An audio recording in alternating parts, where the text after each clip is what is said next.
The guidance from our colleagues was not to do long introductions, but I thought it would be helpful since this is a global panel and we're on the recently created global track for ASU GSV to just have my fellow panelists do a brief introduction of particularly what company you're working with and what country.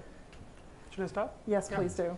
So, hi, my name is Mayank. I represent Upgrad, which is a venture that I've recently co-founded in India, so targeted towards working professional in the Indian context. Just part of my background, I've been an advisor and then an investor in the education sector, so seen a fair bit of what's happening in the emerging markets, less of the US, but at least looked at emerging markets through different lenses, and hope to bring in that perspective in this panel discussion today. So I'm Rob Grimshaw. I'm the CEO of TES Global. We are a business that helps teachers, schools and universities succeed. On the school side of our business, we're providing permanent and temporary recruitment solutions. We also have a big focus on classroom resources driven by peer-to-peer sharing within the teaching profession. And we do teacher training and development. On the higher ed side of our business, we provide news to the higher education community through our THE, Times Higher Ed publication. And we also provide data benchmarking services for the higher education world through our World University Rankings business. And that's me. Patrick Brothers, I'm the Chief Development Officer of Navitas. Navitas is a Australian-based private higher ed business. We've got 80,000 students in 31 countries, about 120 campuses in that network. There's kind of two parts to our business. We think about it as a pathway to education, and much of that is about international students. And the other part of our business we call a pathway to employment, which is very much industry verticals that are focused on specific jobs outcomes. Okay. Very interestingly, we were handed this question of looking at global talent, and that question as to whether the future was gloom or doom for humans. So that is a very, very deep and profound philosophical question. And as we were preparing for the panel, we all ended up landing on gloom. And so the question became, what do we do about doom? And so why don't we start with doom and get it out of the way. So I would love to have you guys in any order. What is your biggest concern right now on the question of talent, whether it is in your country or in your activities worldwide? Yeah, I'll happy to start. I mean, we've looked at the doom scenario quite a bit, actually, because as a threat to humanity, dare I say, to employment, we've kind of taken that scenario really seriously. We saw World Economic Forum published a big piece of work a while ago, the Fourth Industrial Revolution, and I think their forecast out to 2020 was about net 7 million jobs lost, net loss, and that was about two-thirds of the global economy that they looked at.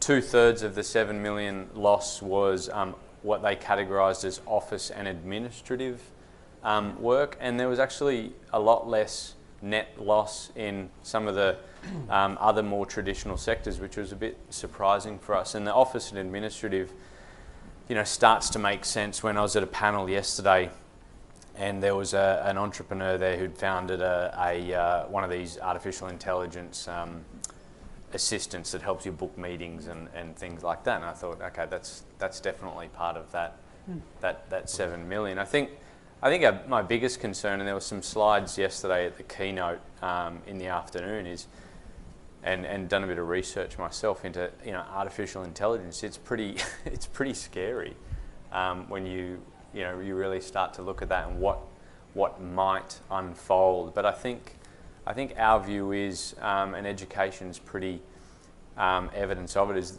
we'd like to move really quickly as a global economy, but we seldom do we. You know, the wish of a paperless office is still a wish. And that was, you know, something we, I think, wished for 10 or 20 years ago. AI sounds sexy and it sounds very threatening, but I suppose our take is it's still some way off. Yeah, so I think from my perspective, I mean, I love sort of listening, reading to science fiction, so the gloom is something that I've been reading about for a fairly long time. But I think in the gloom context, I think what is interesting, I think two observations that, at least at a macro level, that we are seeing. One is the automation concept and sort of AI coming and taking up certain jobs. And I think technology over a period of last so many centuries has taken up jobs at different points in time. So I think that's is something that as a civilization we'll have to sort of embrace and move forward with. But that's an observation that is going to lead to that 7 million job sort of net loss going forward in the future. And I think the other aspect of gloom is the concept that the rate at which technology is changing, individuals have to sort of stay relevant all the time. And there's no sort of magic pill that's sort of going to take a particular individual to sort of be relevant for all different scenarios. And I think very interesting observation and sort of anecdote that we give largely from an Indian context, and it's sort of valid other places also, is that a long time back, if your father was a farmer, the son would be a farmer. Some centuries back, the son became an engineer. And now an engineer goes through 6, 7, or 8 sort of career shifts in their sort of career progression. And that's what technology shift is causing us. So part of the gloom observation, second observation for me, is this rapid changing technology, which will over a period of time make a lot of jobs obsolete, but at the same time has an implication for us as an individual, what we need to do to sort of always stay relevant with that fast changing economy. Yep. So, yeah, I mean, yeah, when you dig into some of this stuff, I think scary is kind of the word which keeps popping into your mind. I mean, the thing which has struck me very much about this area is that there's an imperfect connection between education and employers. We need education to prepare our young people for the workplaces of tomorrow. But actually, education tends to be behind the world of employment. I mean, as an employer, you have to deal with technology. If you don't, then you're dead. You have to move with your competition, which I think in general means that employers in any part of the world are always thinking very hard about, well, how is technology going to transform my operation? How will it change my requirements in terms of staffing, expertise, etc.? And you move with the flow of technological change, or you just don't succeed at all. But actually, it takes a long time to translate that change in the employment environment back into the education environment. Now, that might not have mattered 50 years ago or 100 years ago, as technological change was moving, relatively slowly. But we're now in a world where the pace of change, particularly in terms of information technology, is just absolutely extraordinary. And I think probably we've all failed to digest the kind of the full meaning and implication of Moore's law in particular. I mean, we talk very blithely about computing power doubling every couple of years, but its implications are just gigantic. And to try and put that in some sort of understandable terms, if you put a penny in a bank account in 1949 and then had the value of that double in line with Moore's law, you'd now have 86 million pounds in your bank account. And of course the doubling nature of that means, well, next 2 years that's going to be 172 million pounds, and then heading on to 500 million pounds. So actually the pace of change is accelerating, and just at the most extraordinary rate.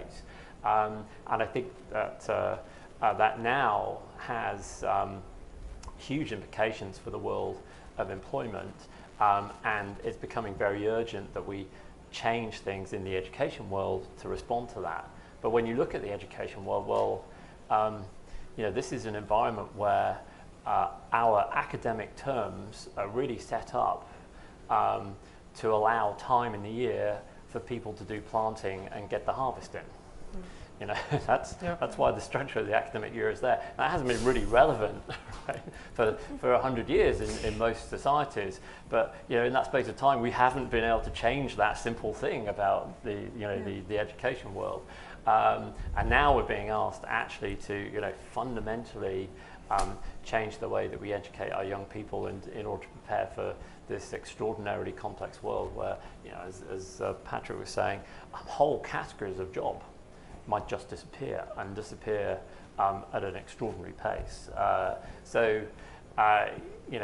Where that might take us if we don't get things right could be scary, I think. Yeah, and I think, I know we're finishing off Doom and we've spent a lot more time on it than we'd planned. But, if you haven't, there's a great blog article on a site called Wait But Why. And there's a really, really popular article on that site about artificial intelligence. And if you haven't read it already, I'd encourage you to do so. It will scare the pants off you. But I think it's actually really important for this topic, because what really frustrates me is when it's dismissed in the spirit of not wanting to be negative. It's dismissed as unlikely, it's not going to happen, and we end up down the path of actually technology is going to create heaps of jobs. Yeah. So irrespective of the fact that definitely my view is boom, that I think it's really important that that anyone making decisions in this space familiarises themselves with the doom scenario, just to to be realistic. Absolutely.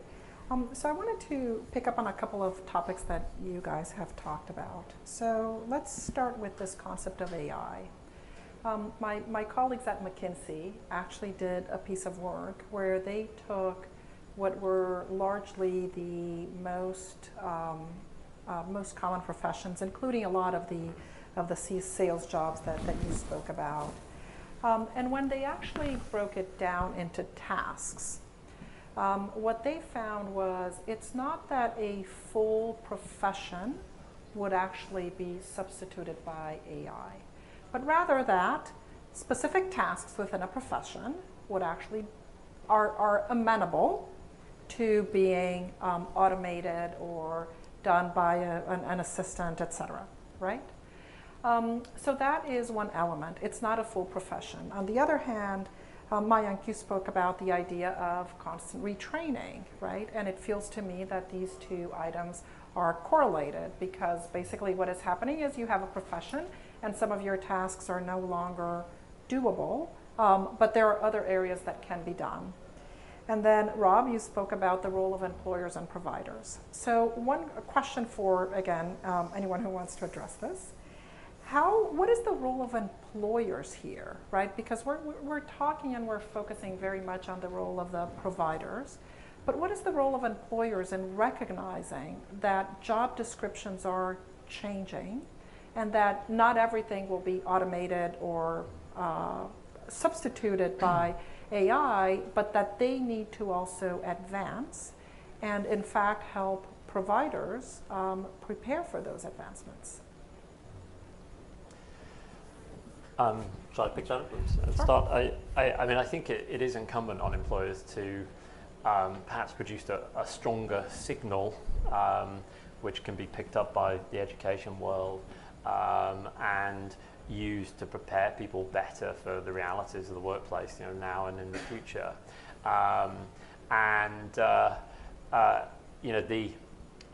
There's already a substantial gap between the perceptions within the education world and the perceptions of employers. There was a survey in the US last year asking students at top universities how well prepared they thought they were for the workplace as they graduated, and then asking employers the same questions. You may have seen this, and when you look at questions like can you analyze, are graduate students able to analyze complex problems in a real world setting, the average student graduating from a bachelor's degree would tell you, 59% of the time would say, yes, absolutely, I'm prepared to do this. On the other hand, if you ask employers about fresh graduates coming into their business, 23% of them would say that those graduates are actually prepared to analyze complex problems in a real world environment. there's a big gap of perception there, right, which does need to be fixed. But then on the other hand, are employers good enough and actually being clear about what they need from the education system? We talk a lot about employability, about skills in the workplace. I'm not sure that the average educator actually really has a clear understanding of what that means, because a lot of it is really quite nebulous, and they're not sure how it maps to the existing curriculum. They're not sure what gaps there are in there. There's great pressure on teachers in many systems to deliver good results on the core academic subjects, and teachers not necessarily motivated to go outside of that to cover other areas off in the curriculum. And if they don't know what's required, then Exactly. why venture into that territory? I think, of course, that also employers have to invest more as well in their own workforces in terms of training and development for staff. If the world is moving, then your employees have to move as well, and employers have to contribute to that process in some way. But we should have sympathy for employers as well, because we're having to deal with quite a lot. We're sat here in a hotel, and it's worth just pondering on the hotel market at the moment. Now, if you're running a major hotel group right now, you're probably pretty worried about what's happening with Airbnb, because Airbnb has gone from nothing to being really the world's largest hotelier right now. I mean, that's essentially what they're doing, providing places for people to stay all over the world. And they've done that in next to no time, and they've done that in a way which is unrecognizable to most hoteliers. Airbnb has 800 staff. Hilton, the largest hotel group in the world, has 152,000 staff. This is business being done in a way which is completely alien to many traditional businesses. Now, if you're Hilton trying to respond to that, well, yeah, you're probably worried about investment and skills and things, but more than anything, you're just thinking, hey, how are we going to survive with this kind of competition? How do we react to this kind of thing? So it's not the case that employers are just kind of sat on their hands. They've got bigger problems often. So Mayank, I wanted to pick up on Rob's point, and I know that you have been working quite a bit on this topic of working with employers and getting employers to actually training people that are employable. Yeah. Do you want to say more about that? I think the important point that Rob mentioned is that there's a lag that education has with what's required. And I think employers are the first one to see what kind of skill sets are changing. But I think the language of communication between employers and the education institution is somewhat broken. I mean, it's like those charging points that if I go to the UK, it's different. If I go to Australia, it's different. And if I come to the US, it's absolutely different. And I think that I think if you think of it, I can see from a job requirement perspective what's the shift in jobs happening globally. But I think the first indication of what the skill sets are changing comes from a JD, a job description. And I think in job description, the language that we put up is so nebulous, and there's no standardization in that context that there are many companies sort of that get set up in the Indian market and also in the Valley. Their job was to sort of go through the entire job description, standardize that information, and figure out what's the skills of the future. But the challenge that they faced was each company will come up with a very different way of putting the same job or the same skill sets in the JD. And I think that's a very interesting area for a lot of education companies to sort of focus on, as to how you can sort of sieve through the information coming in the job description sort of element, put it down into the right kind of skill sets or competencies, and go back to the education institute, say that, look guys, I need 85 people who can do something in Python. Do you have a program in Python or not? And I think that communication is somewhat broken because of not having standardized way in which you put up the jobs, not having a standardized way in which employers will communicate with individuals. And both of them, in fact, employers as well as education institute, they feel that it's their role to train the student, and they don't, they have an expectation from an education institution, but at the same time they feel like, okay, give me whatever that you have to give me. I'll train them on the go, and I'll make them better, more employable over a period of time. And I think that has to be a common ground for both to meet. So this is an interesting point, because in all the work that I personally have done in education, it feels to me that this is a little bit the holy grail. So particularly over, I would say, the last 8 to 10 years, there's this question of a taxonomy for skills and a taxonomy for competencies. And there are many companies that have tried to address this issue, right? So whether it was Monster, more recently LinkedIn with their skills and recommendations, et cetera. And it seems that there is progress, but that there is still a struggle. And so in helping us meet this idea of boom, it feels to me that resolving this issue of a taxonomy and a common language, very much like you were able to do in biology, would be important to address. Any thoughts on how do we get there, and is this an impediment to, is this part of the doom scenario that we need to tackle? I think a big drag on boom is how each of those parties view their role in getting us to a successful outcome.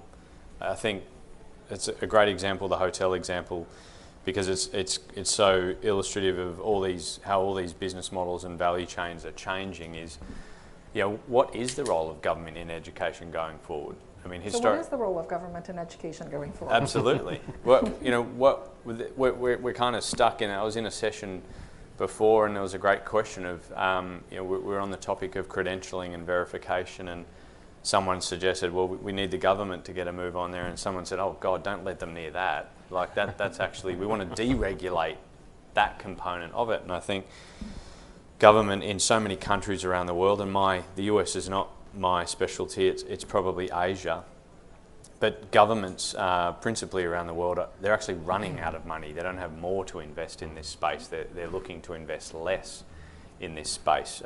They've got, in most English-speaking markets, they are so far behind from a regulatory perspective, it's not funny. And in fact, they're retarding progress by really draconian regulations that are under the banner of quality, but in fact, really slamming the brakes on us being able to move forward. I think employers, to your original question, it's almost like they do a lot more whinging than they do actually helping solve the problem. I mean, every newspaper I pick up, employers are blaming universities for not producing graduates that are job ready.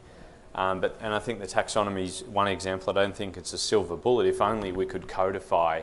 I mean, the number of times I've heard critical thinking, it's ridiculous. If someone could just help quantify, and it's a tricky thing, I accept that, but we all want our graduates to have critical thinking, but what do we mean? And is the taxonomy just going to have a line item that says, or is LinkedIn going to have a line item that says critical thinking? I don't think that's going to solve it for us. So I feel like we still haven't, back to the business model example, we still haven't solved, and we're all trying to play catch up with the fact that this market is just changing so rapidly that we're all playing a bit of catch up, that some of the members of the ecosystem are still trying to protect the old business model. There's new entrants who are trying to forge new ground and trying to progress it, and government's kind of stuck somewhere in between, is seeing the merits of the new entrants, but under the banner of quality and very well intentioned, often slamming the brakes on progress by again, well-intentioned, but regulation which sometimes gets in the way of us innovating as an ecosystem towards that problem. I just want to pick up on the point about taxonomies, because I think this is a really important area, and if we're able to create through some mechanism accepted taxonomies for concepts like critical thinking, for the more general set of skills that go to make up employability, then you can do a lot with that, certainly to help the education world understand what they need to be focusing on in the classroom and in the lecture theatre. We have, at TES, we have a platform where teachers can share classroom materials, and they do that to an extraordinary degree, with hundreds and hundreds of thousands of lesson plans and other classroom resources in that library. And typically we'd see over 1 million downloads a day from that library during term time from a community of over 8 million teachers all over the world. Now, at the moment, those resources are tagged with taxonomies for the traditional curriculums, and that helps teachers find the right materials they need for their class.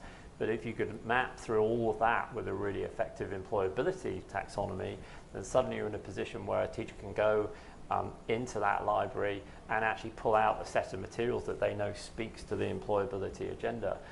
And probably in the process, they'll find that some of the things they're already teaching in the classroom actually are very important to this, but maybe they're not putting an emphasis on it, and maybe they're not communicating to their pupils that this area is actually a really important part of the skills that they'll need to succeed in the future.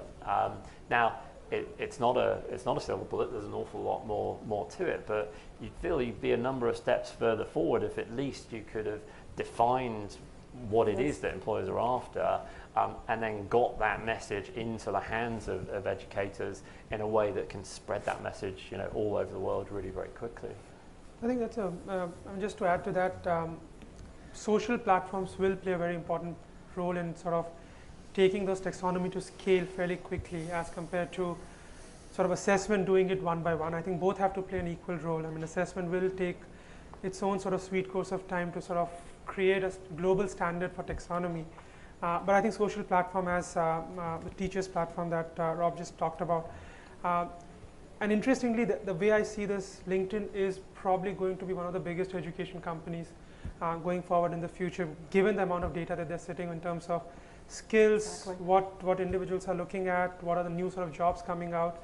And it's easy for them to sort of plug, and sort of create your own paths for individuals to sort of follow it through by providing and sort of recommending the right set of programs to individuals.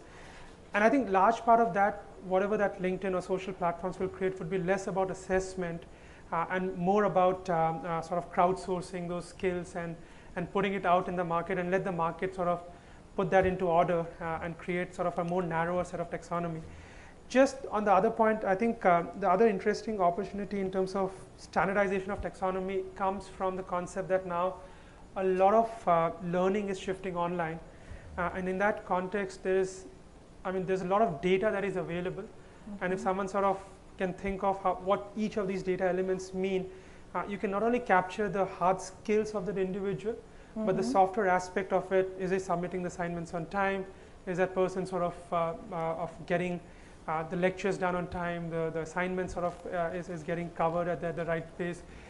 A lot of human sort of elements that can be captured in the online world allows us that data to sort of provide that skills in a much neater manner back to the employer, or employer sending it back to the education institution.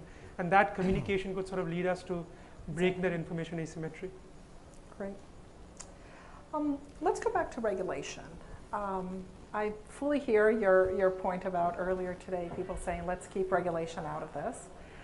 But surely there has to be regulation that is needed, and in fact I would say there has to be regulation that is good for what we're all trying to accomplish.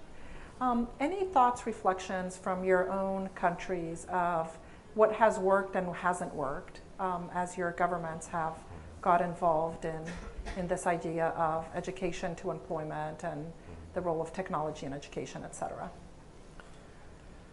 I mean, I think from my perspective, and this is purely looking at the UK market, the thing which is most striking is the lack of investment in teaching skills through further education channels, and also through things like apprenticeships. I mean, the scenario is not necessarily the same in all markets. Some countries do this really very well.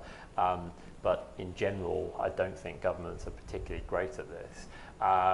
And this is a huge problem for a large segment of society. I mean, the challenges always seem to come for the working classes, for the lower end of the middle classes. If we're talking about a world where a lot of, say, routine white-collar jobs are going to disappear, well, the people who are threatened with a sort of a future with limited employment opportunities are not necessarily going through a university channel. They're probably arriving in the workplace through other channels. And if they're going to have a hope of succeeding and thriving in those environments, I think government need to use legislation, they need to use regulation in order to create opportunities for those kind of pupils to actually acquire the skills they need to succeed in that kind of world. And we're a long way away from doing that in an effective way at the moment. No, I think on that, regulation has to play a very critical role, and I think you can see certain examples, again going back to the UK market. It's an example that we used to sort of quote quite often, is that, and it's a systematic change that needs to happen. For example, in the UK market, there is a Polish plumbing phenomena that you will find a lot of plumbers coming from Poland. Again, that's largely because, whereas as an electrician, that's not the case. And I think very interestingly, what the observation came down to was that in plumbing, from an insurance perspective, from a regulation perspective, you do not require a minimum standard of skills for someone to claim the insurance on any kind of plumbing issues. Whereas in electrical challenges, you have to have a minimum skill sets, and that's why Master Skills and Guilds have come out with those certification program. And actually, the certification question goes back to the same concept of information asymmetry, and that information asymmetry, to be broken down, has to come from some kind of a certification, some kind of an assessment. And I think in that context, regulation has to play a very important role as to how you can translate those sort of skills gap into right kind of credential. And there is a carrot and a stick associated with that. Insurance is a good stick associated with accepting that credentials in sort of daily life. If you think of that from that perspective in India, I think there are a lot of on the blue collar level, a lot of skills, credentials that are available, but there is no carrot or stick associated with attaining that kind of a sort of a skill set. And that's the reason why vocational education in the Indian market has not scaled up, has not reached to a scale where it should be today. But for it to happen, those systematic changes in which regulators set those credentialing system, but at the same time puts the right carrot and the right stick that allows it to sort of scale up over a period of time.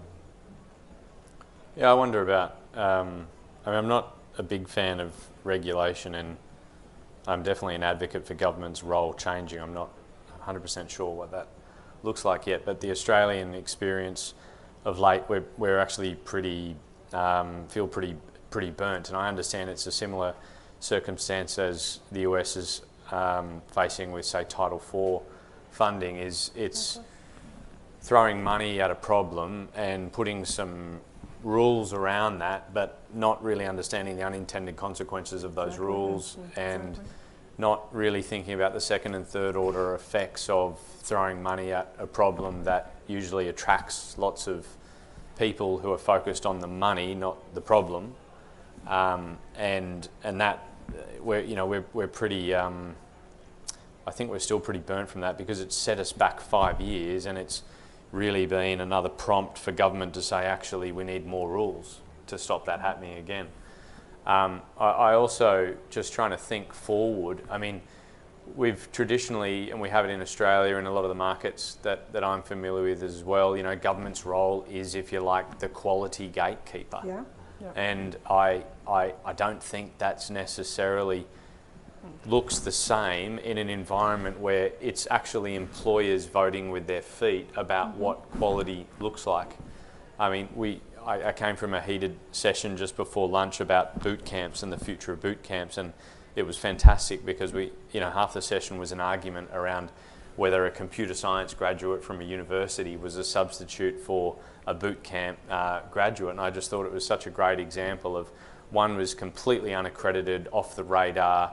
For the most part, it sounds like focused on what employers, mass employers of developers require, and the other was much more traditionally focused, I suppose, on what was being described at the time as the theory of computer science and the practical applications. But the example given was the practical applications in languages which industries moved on from because it moved so quickly. So I worry about worry about, and I just wonder about how government or how anyone other than the market, and that's challenging itself, regulates this, and whether we will end up in a system where, and I've seen a couple of examples, I think there was one in the UK where I think it was Ernst & Young or Deloitte, one of the big accounting firms, in their recruiting process were blanking out the name of the institution that the candidate was from because they'd done enough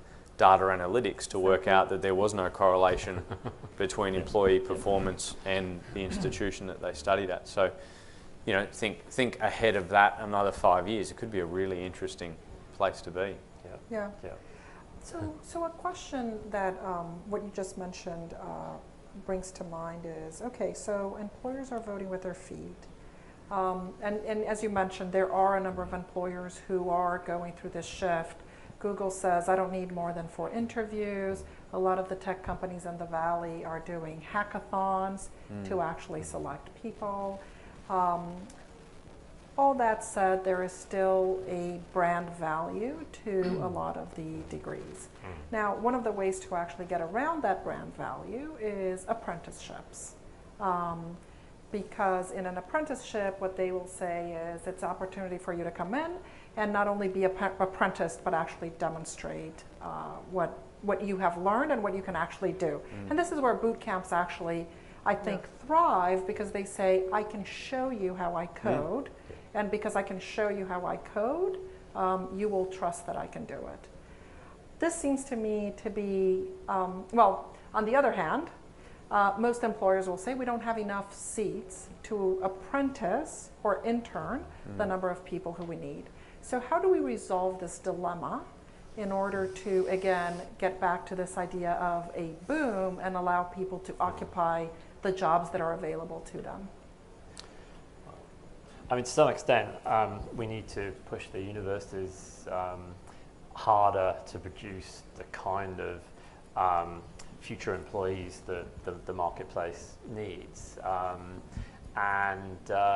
You know, we're in a situation at the moment where, you know, because many prospective students entering higher education want to gain an education that will help them succeed in the workplace in the future.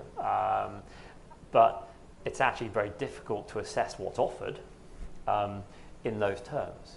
And we can see that very clearly through our Times Higher Ed business and the World University Rankings. I mean, we're one of the things we do is produce rankings of universities, and because the most readily available data sources are things like the productivity around research, that tends to drive the overall rankings possibly more than it should from the perspective of, you know, prospective students or from employers.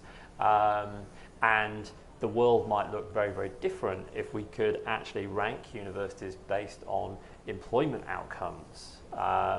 Now, you know, we're working towards that goal, and it will take us some time to get there, but we've done some things which give us a flavour of how this might look. So just in the past year, we did an exercise where we went out and we asked over 2,000 recruiters and 2,000 MDs and CEOs at major companies how they rated universities around the globe.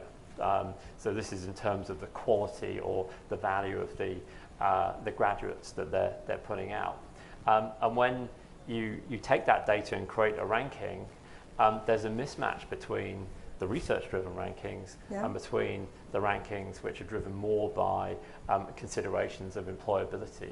Now, you know, some of the top institutions are still pretty much the same. You know, Harvard's at the top. You've got your Stanfords and Yales and University of Oxford, Cambridge, etc., all in the top 10. But you don't have to go very far down the list before you start seeing anomalies. So, you know, Hong Kong University of Science and Technology is 14th when you ask about, you create a ranking in terms of employability. It's outside the top 50 in terms of our standard World University ranking. A little bit further down, at number 20, you've got the Indian Institute of Science. That actually sits between 250 and 300 in our world university ranking, but ask employers, it's 20th in the world. University of Fudan, that's in the top 30 on the employability ranking. They're between 200 and 250 in our standard research-driven ranking. So there's a big mismatch between these two. Now, we're working at the moment with a relatively small set of data here. If we can get to the point where you can actually look in detail at employment outcomes 5 years out, 10 years out, then I think you could get to something that actually gives prospective students a very clear picture of the value of their education in terms of their future in the workplace. And what that will then also do is put great pressure on universities to start tailoring their education in order to equip people properly for the workplace. And that could drive an enormous amount of change. One question for you on this. What is the challenge with actually getting this information? Is it the universities don't provide it, the students, the graduates don't provide it? How can we help close that challenge? I mean, there's definitely some reticence on the part of higher education institutions, which is often dressed up in terms of language of, oh, well, it's not just about employment. People are coming to get an education for all sorts of other reasons, and you shouldn't just measure it in terms of how much money people get paid in 10 years' time. And to some extent, that's valid, but I think behind it is a nervousness that actually it might show that some highly prestigious courses actually aren't really giving people value in terms of success in their future lives. I think also it's a complicated problem. The UK actually is on the cusp of doing something really special around this, and I hope the government actually push through and make this happen. What they're trying to achieve is a linkage between the education data that the government is collecting and the tax data that it's collecting. So you've got the HMRC's tax collection data, and then you're mapping back to people's educational histories. And if they deliver on what they're promising, then what will come out of it is a data set that shows what people are doing in terms of employment at the age 30 and an ability to map that back to the university they went to, but more than that, the secondary school and the primary school they went to as well. So you get a complete picture of the influence of education on employment outcomes. Doing that in one country is a mammoth task, and I will say, hats off to the UK government if they make it happen. Then actually scaling that up to do that across many countries of the world, it's a big undertaking. I'd love to think, 5 years' time we'll have that done. I don't think it's going to be that simple. Just on that, I think going back to your earlier point as well, I mean, if you think of, and I watched Big Shot recently, and I think university degrees are sort of like, not junk bond, but a CDO or an MBO, which we don't know what is inside that degree, so you have to double click each element to actually figure out what exactly it means. And therefore, there is an information asymmetry between what universities are trying to tell and what organizations are trying to listen to. Now, in order to solve for that, one of the points that you mentioned, apprenticeship, is an interesting way to solve for that particular information asymmetry. But remember, it may work for people who are just entering the workforce, but people who have already been working for 3 years, 4 years, to move out, they would not let go of their sort of full-time job. And I think in that context, a portfolio of projects that you are working on, because a lot of these skills that are emerging these days are demonstrable skills. You can actually take those skills and show someone something. If objective assessment cannot solve for the problem that I have enough data to prove that the person's skills are at this level, at this level, at this level, let it be subjective, and that subjectivity comes from a portfolio of projects that you can do and take it back. And I think it's very commonly used in photography industry, where someone comes with a portfolio of projects, see my work, and then tell me whether I should get this work or not. And I think that solves for the concept that, look, you do not have seats to give me apprenticeship. I've done these 18 projects. Why don't you look at these projects? Somehow in a system in which plagiarism could be managed and could be looked at, but those will bring in some amount of subjectivity, but at least it's a slightly better information that you are providing to employers than sort of holding back on information with A minus, B, and B minus, etc. Yeah. So going back to the core, I think, of what a lot of this discussion is, right? Which is, how do we ensure that this is a boom for humans. We have talked about the role of providers, we have talked about the role of employers, we have talked about the role of governments. What would be your advice for individuals? You talked a little bit now about the portfolio, but what are other advices that you would give to individuals who are starting or in a professional path to ensure that they are not completely replaced by AI or automation or whatever else it might be that we're so worried about? Yeah, I think about this, a lot for my kids, actually, and also young guys that I'm mentoring. And if you follow the data, let's say the World Economic Forum report, it's steer clear of office and administrative work. Exactly. Okay. We get that. Learn how to instruct machines, because in this, in a boom scenario, I think, it's actually a fantastic scenario where we can, from a productivity perspective, we can offload the low productivity, low value add tasks to entities that are much better suited to highly repetitive, repeatable, definable work, and start to focus more on the kind of cognitive, creative spaces. So you can see it happening already. Young people, they're more agnostic to brand, and they are more focused on outcomes. They are less precious about following the crowd, and a little bit more focused on what's going to get them to where they want to get to. I think it's funny, I got my son's report card the other day, and there was something about handwriting, and I said to my wife, "Oh, don't worry about handwriting. Like, what worry if it says he's not solving problems or something like that." But I'm not quite sure he will be handwriting. I definitely want him to be able to communicate clearly, concisely, persuasively, but I don't think that that's handwriting. Exactly. And maybe that's back to the taxonomy. So I think. My advice is, it's probably obvious what everyone's hearing, the themes. It's, the design thinking, creative, it's the data science, quantitative, left brain, right brain, focus on the high value add. Don't try and fight the machines.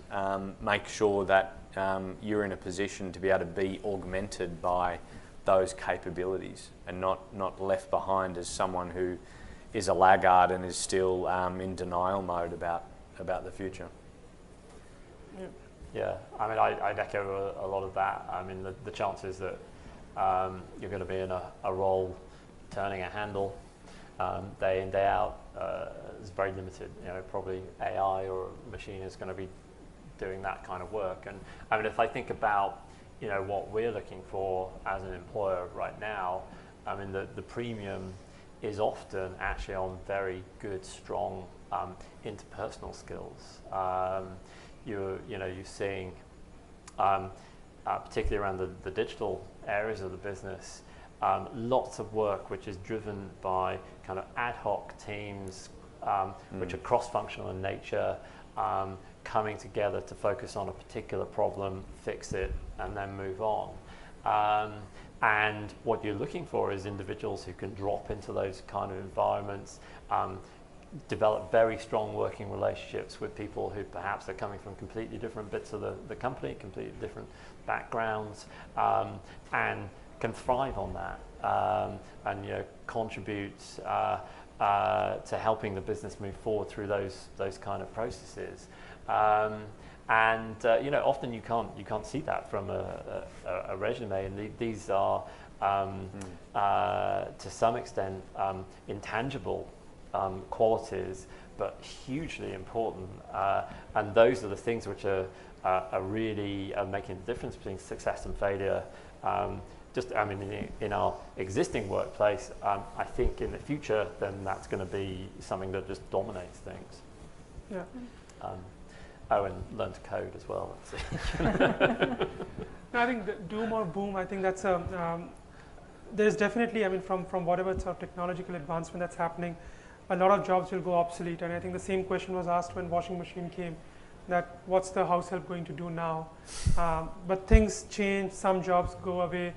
newer jobs come, and I think, as rightly mentioned, those concepts of critical thinking, ability to assess a problem, be able to clearly, concisely communicate those sort of problems to other individuals is going to be relevant.